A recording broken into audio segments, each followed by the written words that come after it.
আর হ্যাঁ, গলা ধাক্কা দিয়ে বের করে দিবে। তারপরে তুই কোথায় ভিক্ষা করবি, কোথায় কি করবি, কোথায় কার সাথে রাত কাটাবি সেটা তোর ব্যাপার।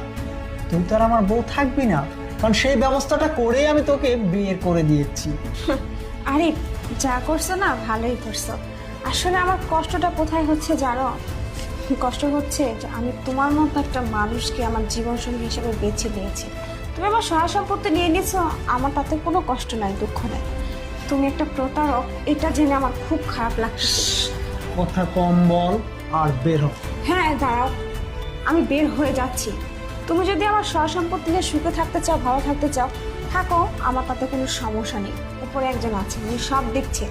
আর হ্যাঁ, আমার দিন চলেই যাবে, তাতে আমার কোনো দুঃখ নেই। বেশি কথা বলবি না, বেরো বেরো। দাঁড়ান ম্যাডাম, কোথাও যাবেন না। আপনি কোথায় যাচ্ছেন? আপনার হাজবেন্ড আমাদের রেস্টুরেন্ট বসে গেছিল, সেখানে আমার পাশের উকিলের সাথে উনি ডিসকাস করছিল যে আপনার যত সহায় সম্পত্তি আছে উনি ওনার নামে উইল করে নেবে। কিন্তু যখন বিষয়টা আমি জানতে পারছি তখন আমি ভাবছি যে না, এভাবে আপনাকে ঠকানো যাবে না, কারণ আপনার বাবার সাথে আমার পূর্ব পরিচিত। আপনার বাবার সাথে আমি অনেক কাজ করছি, আর সেই কাজ থেকে যেটাই হোক আমি এতটা উপকৃত হয়েছি যেটা আমি আসলে বলে বোঝাতে পারবো না। তাই আমি ডিসিশন নিছি যে যে ক্ষতিটা আপনার উপর দিয়ে যাবে সেটা যেন কখনোই না যায়। তা আপনার হাজব্যান্ড চলে আসার পরে ওই উকিলের সাথে আমি পার্সোনাল আলাপ করছি যে এটা কিভাবে কি করা যায়।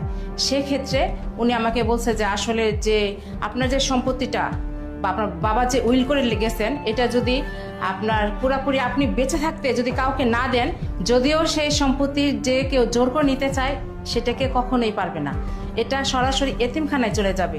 যাই হোক, ওই উকিলের সাথে আলাপ করার পর আমি আসল দলিলটা আমার কাছে নিয়েছি, আর আপনার স্বামী যেই দলিলের সিগনেচার নিচ্ছে, আপনার আমার টিপসই নিচ্ছে, ওইটা ছিল নকল বা ভুয়া, ওইটার কোনো ভ্যালু নাই। তো আসল দলিলটা এইখানে, তা আপনি এটা নিতে পারেন। এবং এখন আপনার হাজবেন্ডকে আপনি কি করবেন সেটা আপনি ডিসিশন নেন। কি কি বলবে এখন তুমি? আরে একটু আগে না তুমি আমাকে ঘাড় ধাক্কা দিয়ে বের করে দিচ্ছিলে? আমি তো বলছিলামই উপরে একজন আছে, তিনি সব কিছু দেখছে, বিচার করবে। এখন কে কাকে ঘাড় ধাক্কা দিয়ে বের করে দেয় সেটা এখন দেখে নাও। শোনো, পাপ করলে না কোনোদিন ছাড় পাওয়া যায় না, ঠিক আছে? এক কাজ করো, ভালো ভালো বের হও, আর না হলে কিন্তু আমি পুলিশ দিয়ে তোমাদেরকে ধরিয়ে দেবো। তবে চোখ একদম না। তোমার মতো স্বামী পেয়ে আমি খুব লজ্জিত। তুমি কি আমাকে ডিভোর্স দিবে? এবার দেখো আমি তোমার বিরুদ্ধে কি অ্যাকশনটা নিই। ভালো চাও তো বের হয়ে যাও এখান থেকে, যাও যাও।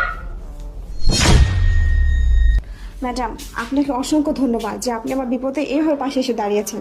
না না ম্যাডাম, এটা তো আমার দায়িত্ব ছিল, তাই না? ঠিক আছে। আচ্ছা।